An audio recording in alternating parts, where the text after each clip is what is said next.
For you, this could be the make it or break it point in your real estate career where you're able to find momentum early on in your career and actually get real estate clients and have a real estate business versus just wandering around trying to figure out, okay, I've got my license, but how the heck do I run a real estate business?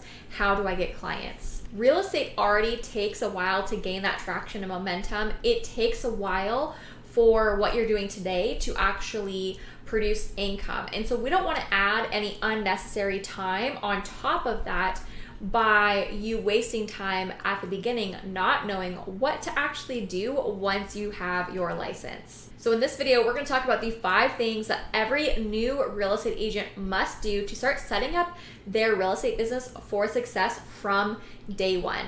My name is Braden McKee, and I've been a real estate agent for 8 years, and my passion and specialty is really in the marketing side of the real estate business. So on this channel, I teach you real estate marketing and lead generation strategies, but I'm also going to share some tips and tricks and just things that I wish I knew, especially as a new agent in those first 3 years, that are going to help you to avoid some of my mistakes and find your footing in the real estate business a little bit faster. First of all, I want to say congratulations if you're watching this video. This means that you're probably either a brand new agent, just got licensed, or maybe you're in the process of getting your real estate license, getting everything set up, taking your exams or studying for your exams. And I am so excited for you to start this career. There is so much to learn, and my passion really is helping other agents to market their business, get clients, find leads, and to use content marketing to nurture them through the process. But before we get to that point, there are some things that as a new agent, I think that just are not talked about enough, especially as you're preparing or in those really early days. So right now, let's talk about what I think you need to know as a brand new real estate agent. So depending on where you're at, you might be licensed in terms of having passed and completed your real estate exams, but if you haven't already, the very first thing that you need to do is find your first brokerage fit that is going to be the right fit for you as a new agent, and or your brokerage and team fit. And I say and or because not every agent starts out with a team. I think this is totally personal preference, but what is important is that you find where you're going to hang your real estate license and you find the team and or brokerage that's going to be the right fit for what your needs are right now as a new agent. So a couple of things that I think that you should look for as a new agent that are in your brokerage and or team are to consider the splits and fees. So what is the fee structure like? How expensive or affordable is it? What is covered under those fees? Especially when it comes to teams and the brokerage, having a clear understanding of that from day one.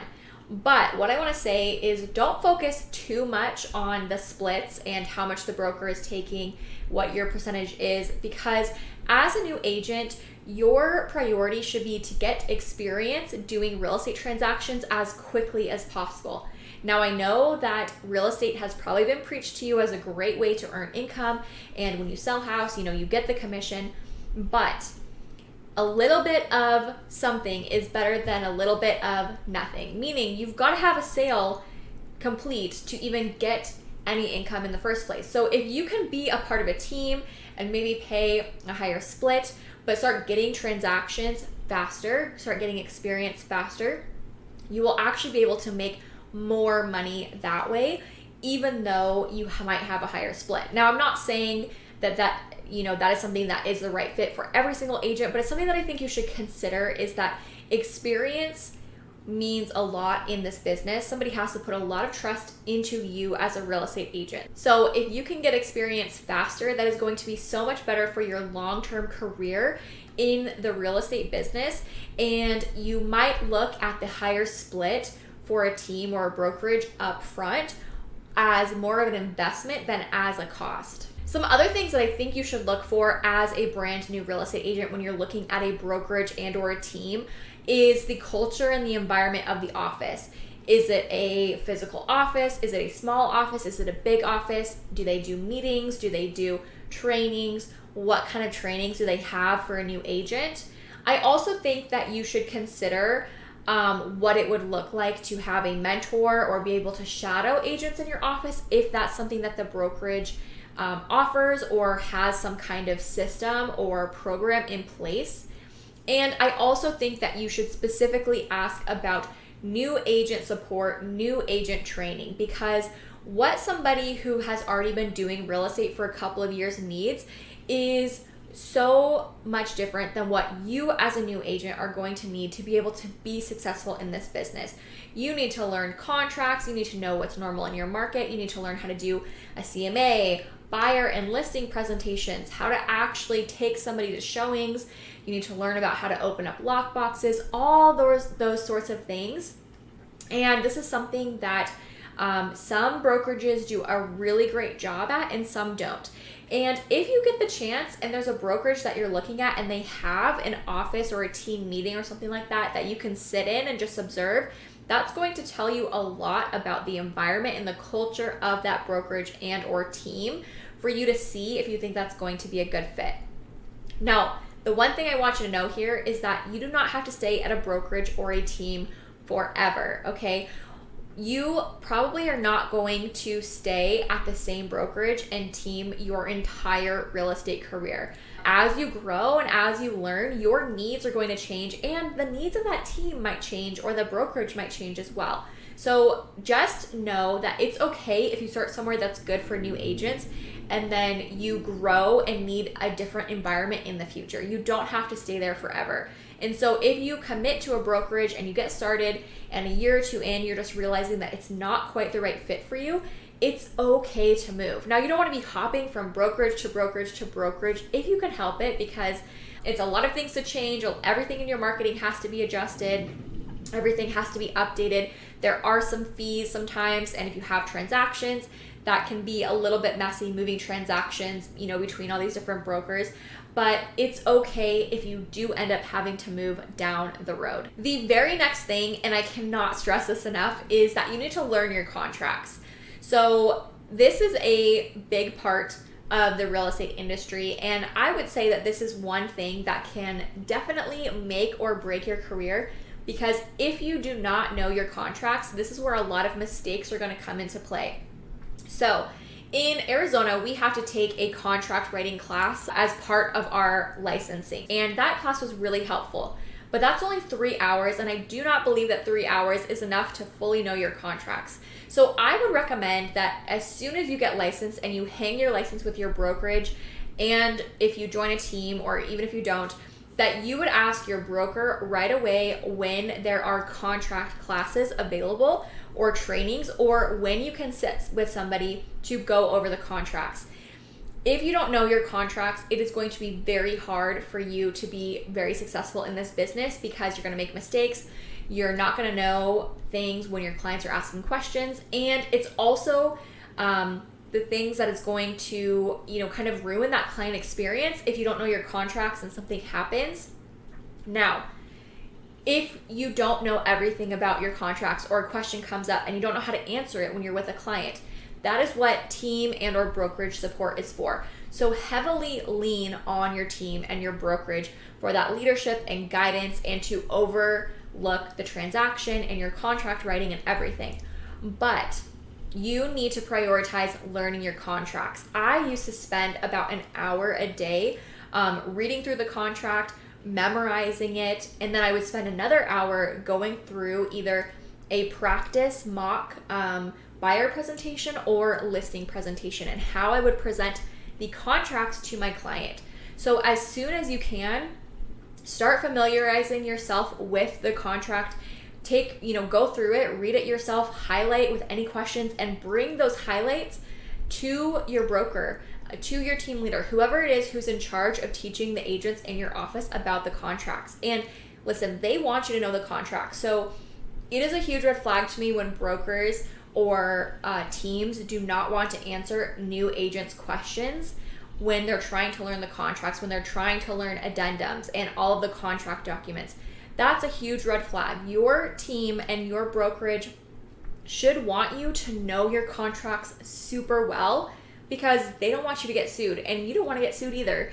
And if you don't know your contracts, it's probably one of the easiest ways for that to happen is for something to slip through the cracks, or something gets missed, or nobody wants that to happen. So prioritize learning your contracts, and then once you start learning it and you've read through it a bunch of times, then you want to practice presenting it as you would to a client when you're trying to obtain a new client.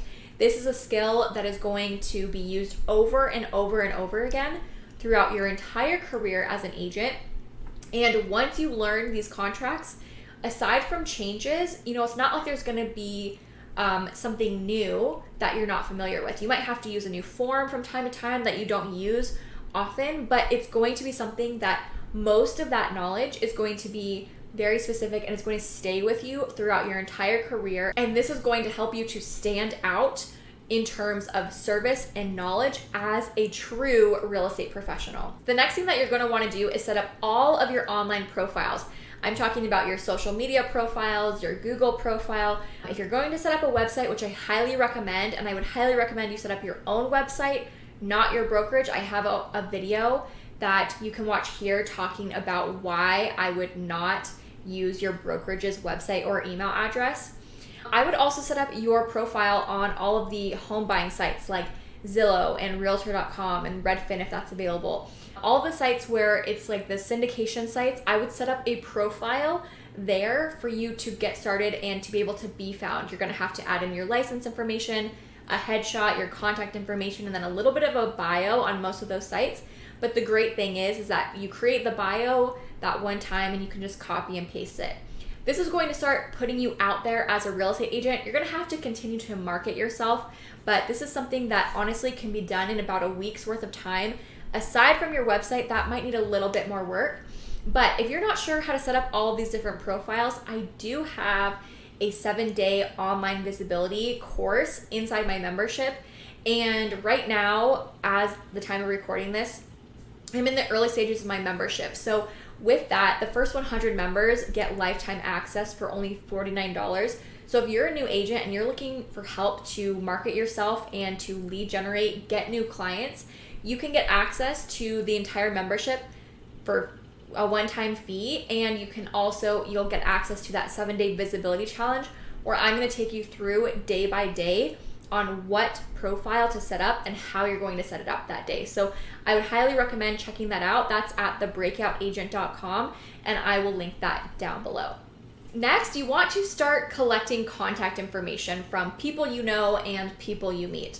So getting into real estate is a really great way to start getting clients just by telling the people that you know in your local area or that you're friends with or your family, past coworkers, that you are now serving whatever your area is when it comes to buying or selling or investing real estate.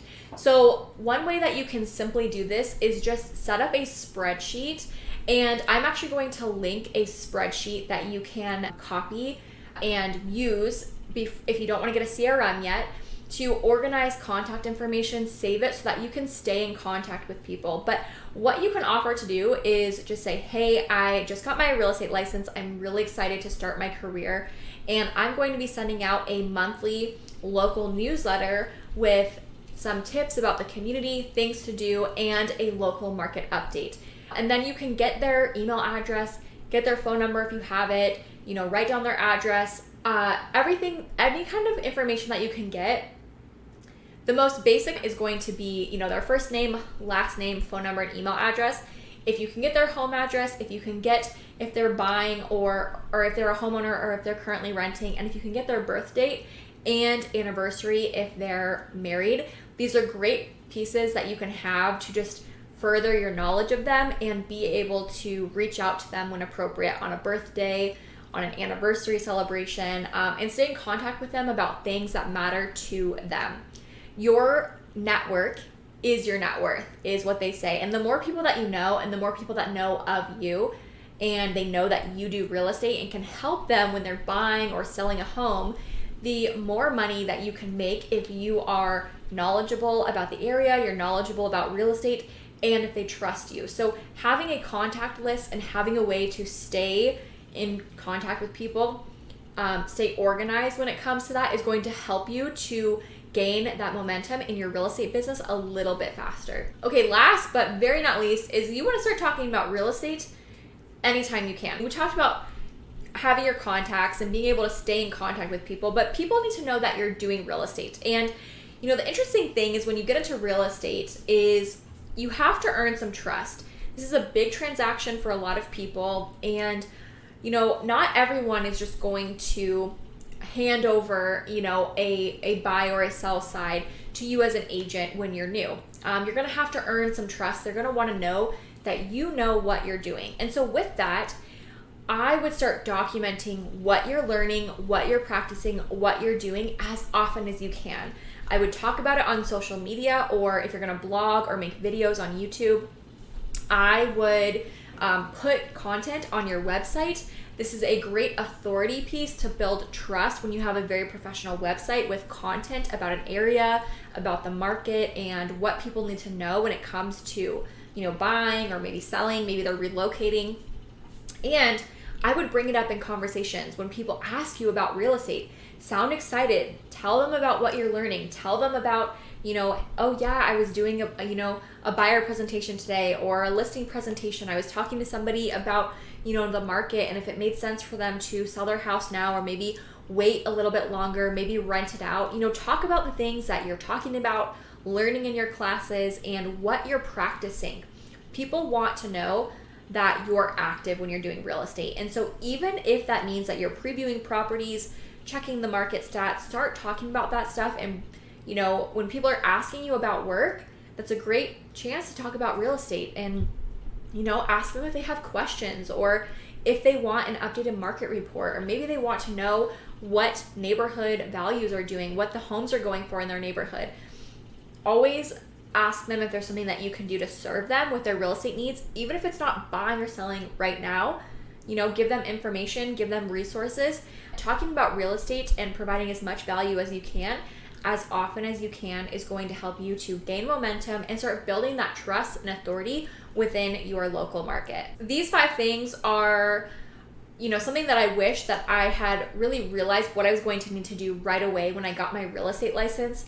I spent so much time without the best guidance and trying to, not really understanding like what I need to be doing as a new agent. And I don't want you to go through that. I actually recorded an entire video about, 10 things that I wish I knew as a new agent. So I'd love for you to go watch that if you are a new agent, whether you're, a couple of months or even a year or so into the business, or if you're just planning to get your license right now and you're taking your exams or preparing to take your exams. This is a great video to just get some perspective, because real estate there's just so much to it. It's just such a big thing, and it does take a lot of effort, and you have to be really prepared when you go to take on a buyer or a seller client for the first time, which means that you have to have a lot of trust, right? And so it can take some time, and I think that not everyone is as prepared for what happens after you get your license as you are prepared to take your exams and